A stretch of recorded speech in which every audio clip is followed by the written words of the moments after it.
হাতের চোয়ালে ব্যথা, এটা অনেক সময় সেন্ট্রাল অ্যানজাইনা হয়।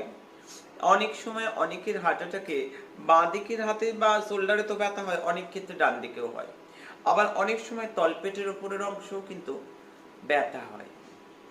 এই জায়গাগুলো অনেকে গ্যাস হয়েছে বলে উপেক্ষা করে। আমি বলবো নিয়মিত হার্টের চেক আপটা করা ভালো। হার্টের চেক আপটা একটু নিয়মিত করা ভালো। কখন কোন উপসর্গ এসে যে একটা ভয়ঙ্কর রূপ নেয় সেটা সবার ক্ষেত্রে বলা যায় না। তাই অবশ্যই করে প্রত্যেকে নিজের হার্টের যত্ন নাও। আর মা রূপময়ী হার্ট কেয়ার, এটা ভৈরবজির স্বপ্ন দেয়া। যদি ব্লকেজও থাকে, যদি হার্টের কোনো সমস্যাও থাকে বা নাও থাকে, তাহলেও কিন্তু এটা হার্টকে সুরক্ষিত রাখে। এটা ভৈরবজির স্বপ্ন দেয়া ওষুধ। আজ প্রচুর মানুষ কিন্তু ভালো আছে, প্রচুর মানুষ ভালো আছে। কোনো টাকা কোনো পয়সা লাগে না।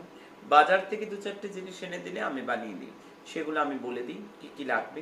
একেবারেই সহজলভ্য, যে বাজারে পাচ্ছি না আমার কাছ থেকেই কিনতে হবে, না না, একদম হাট বাজারে পাওয়া যায়। হাট বাজারে পাওয়া যায়, এনে দিলে আমি বানিয়ে দিই। আমি পাতানো নই, আমি বানানো নই, আমি তোমাদের নিজের না।